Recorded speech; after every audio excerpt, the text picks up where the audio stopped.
Hello and welcome back to JBCTR, where today we have the Focus RS Lite.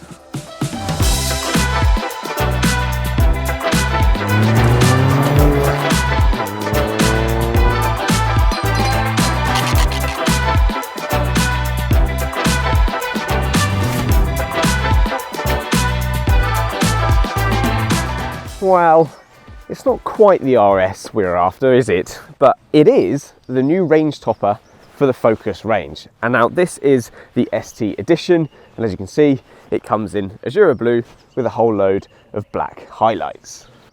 And what's different to the standard ST, I hear you ask? Well, not much actually, but it has one thing that is quite significant, and that is these 19-inch lightweight alloys, which make quite a significant difference. And actually underneath this, you can't really see, is a set of 4 performance coilovers which are made by KW.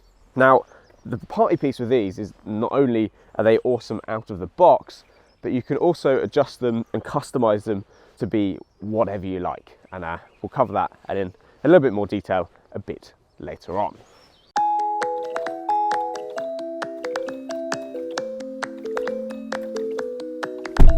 Now, inside, it is very much a Focus, and I say that as if it's a bad thing, but it's actually not a bad thing at all, because the Focus is incredibly well laid out. I mean, you've got a massive pocket here for your phone, 2 USB sockets, it feels incredibly spacious. I do really like this sort of adjustable drinks holder thing here, and if you don't want to use the drinks holder at all, you can move them apart, and you've got another big cubby hole that can be covered. So in terms of practicality inside the car, it's extremely practical, and because it's practical, it kind of makes it more comfortable. I mean, as I'm sure you know by now, I really like the Super Mini category, but the biggest problem with that is a lot of them don't actually have anywhere to put your phone, or if they do, it's not big enough. And just that hopping up to the Focus, the next size up, it gives you so much more space, which then equals comfort. And in terms of ST specific stuff that you get this flat bottom steering wheel, which is kind of similar across the range, although this one has the added sport and driving mode select buttons on the actual steering wheel, which is pretty cool. Again, I'll cover that in a bit. You also get these figure hugging Recaro seats, which are becoming a bit of a trademark of the ST brand, really. These in the Focus are actually also electrically adjustable too, which gives you that element of premiumness. Now I think that's probably enough of me waffling on about the boring practical stuff, because I'm sure that's not what you're here for. So let's go for a drive.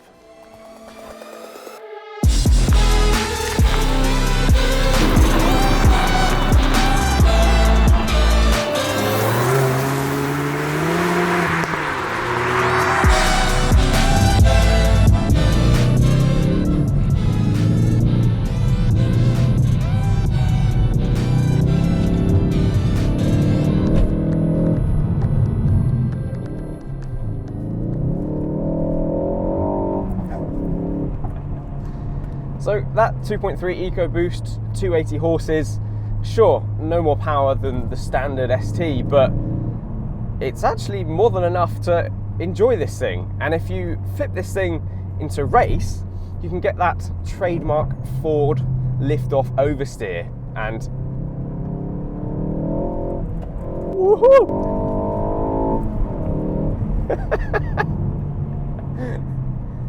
Yeah, so safe to say, it's still lively. Now, as we go through this village, I must say, I really like KW as a brand. Before they did all the full performance stuff, I think they make some amazing products. And the coilovers on this car, branded as full performance, of course, are no exception. They are absolutely brilliant. Now, the standard setup seems to be pretty balanced for road usage, as you'd expect, really. It's quite pliant, it's actually pretty comfy in here, to be honest. But when you start to push on, it seems to be quite surface dependent. I mean, I think it's better than the standard suspension would be, but still this car does like to get unsettled when the road is really bumpy. But that said, as soon as you start to sort of build up your speed, then actually it really comes alive, and it then starts to sort of dance on top of all the bumps, and it's really cool. And I must admit, I thought I didn't really want the pops and bangs because it's childish, but as soon as you're behind the wheel of the car that's popping and banging, it kind of brings back all of your inner childhood stuff, and you just feel, young again.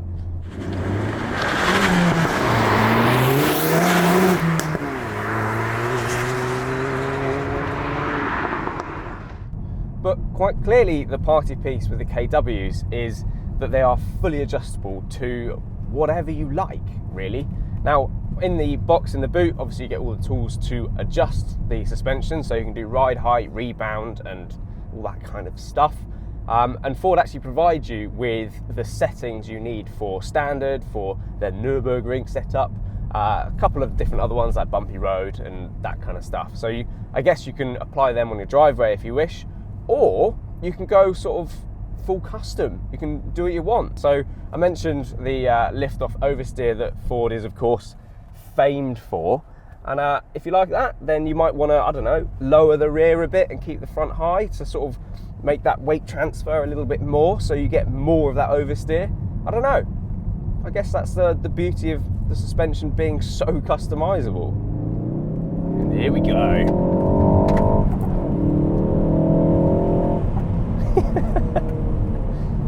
So yeah, 280 horses in a front-wheel drive car is, in my opinion, enough to have great fun with. Of course, in the aftermarket, I'm no doubt there is all sorts of remaps and all that kind of stuff to really make the most of this 2.3 EcoBoost, considering it is already detuned from the Focus RS. So I've no doubt we can really extract a bit more power out of this, but in standard form, it's really quite good.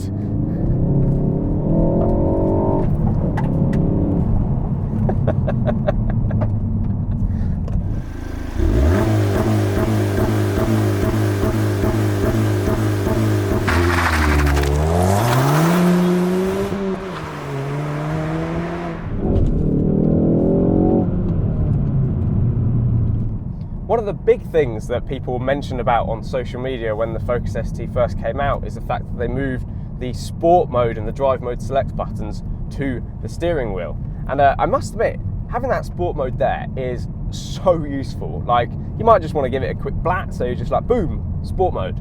But I have one very annoying gripe, and that is to move it back to normal, you have to use the normal mode select button, and normal mode is the last button you have to click if you go through the modes. So if you want to bang it into sport quickly, boom, you're there.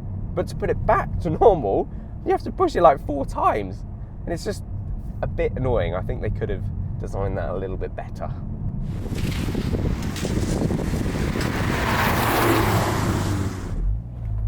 Come on. Bit of wheel spin, joys of front wheel drive. Now I must admit, that E-diff does a really good job of managing the front wheel drive wheel spin. I mean, clearly it can't eliminate it completely, but I mean, considering it's not a mechanical diff, it is very impressive, I must admit. The only thing that I would say is that when you're really pushing it in the corners, it kind of, the car acts as if it's got like a mechanical diff in it, but the feedback you get through, sorry, it's quite addictive. The feedback you get through the steering is, I don't know, it can sometimes feel a little bit peculiar, like the car is sort of pulling from pillar to post, which I kind of guess it is, but you don't get that same type of feedback when you have a mechanical diff. And that's probably the only downfall, I would say, to them doing it this way and having that E-diff. But one thing you do have to remember when driving a car with a diff or E-diff, because it kind of works the same, is that to get the most out of it, you can't coast through a corner. You really need to be applying some power through the corner so it can sort of move the power around between the wheels, and that gives you the best grip. But it kind of feels a little bit counterintuitive to brake hard for a corner and then go straight back on the throttle, because it's kind of not what you do in sort of day-to-day driving. But if you want to get the most performance out of it, that's how to do it. I don't know if you can tell, like, we're doing some reasonable speed down here, and the road is a bit bumpy on the sides, but this car is actually really pliant. It isn't as fun as the Fiesta ST. It just isn't. It's too big. It's just not as fun. But in terms of capability, from a driver's perspective, this is much quicker, way quicker. But you have to be going quite a lot faster than, say, the Fiesta to really get the most out of it. Woohoo!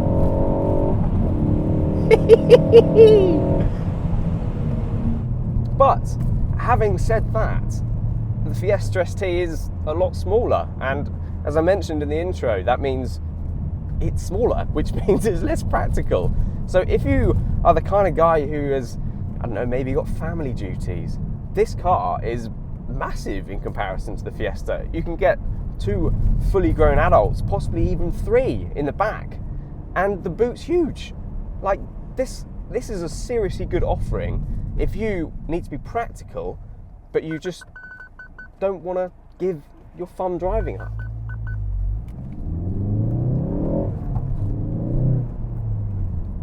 And that beeping there, yes, it is annoying, but I'm pretty sure that's part of new legislation for new cars as of 2021, which it needs to tell you if it thinks you're going to crash or any kind of thing like that, really. It is annoying, but it's on every car, so I can't fault the Focus for that, really. Oh, this thing is good.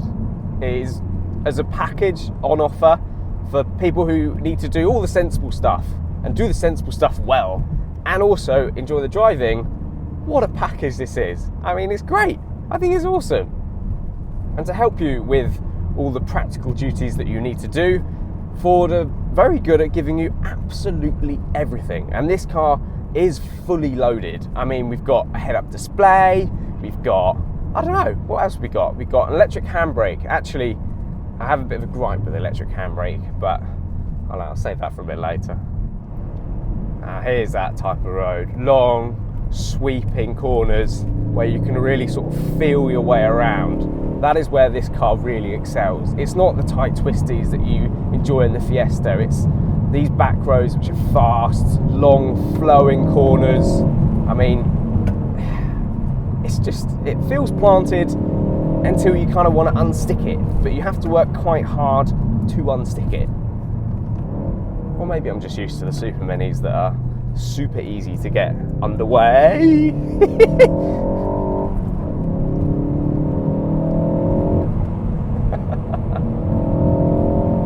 Oh, this car's good. Woo.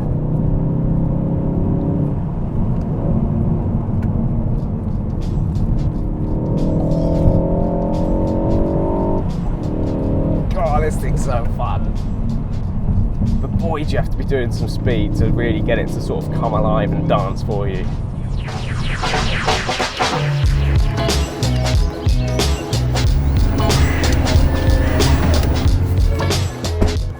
So there we have it, the Focus ST Edition. And about, I don't know, 4 or 5 days ago, I put out on all of my socials, Instagram, TikTok, and I think YouTube Shorts as well. And I asked you guys to let me know what you wanted to know about the Focus ST. And the one overwhelming question, which is kind of unsurprising really, is how does it compare to the Fiesta ST? And to be honest, I think it perfectly owns the title of the Fiesta's bigger brother.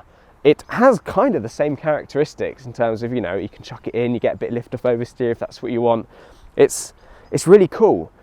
The downside to this is the fact that to sort of like access that kind of like fun, playful factor, you have to be going pretty fast, and maybe not as fast as some of the other hot hatches on sale, like the Golfs and the Octavias and the Leons and all that kind of stuff. But even so, I think the Fiesta ST still holds the crown for sort of usable fun. But as a package, like, it's great. It's massive compared to the Fiesta, and if you still like to have some fun, it can give you that as well. And with that, I think we'll leave it there. So if you want to see more of me and car content and that kind of stuff, then click in this little bubble here to subscribe. And if you want to see another one of my videos, which are pretty good, is one up here. And I'll catch you in the next one.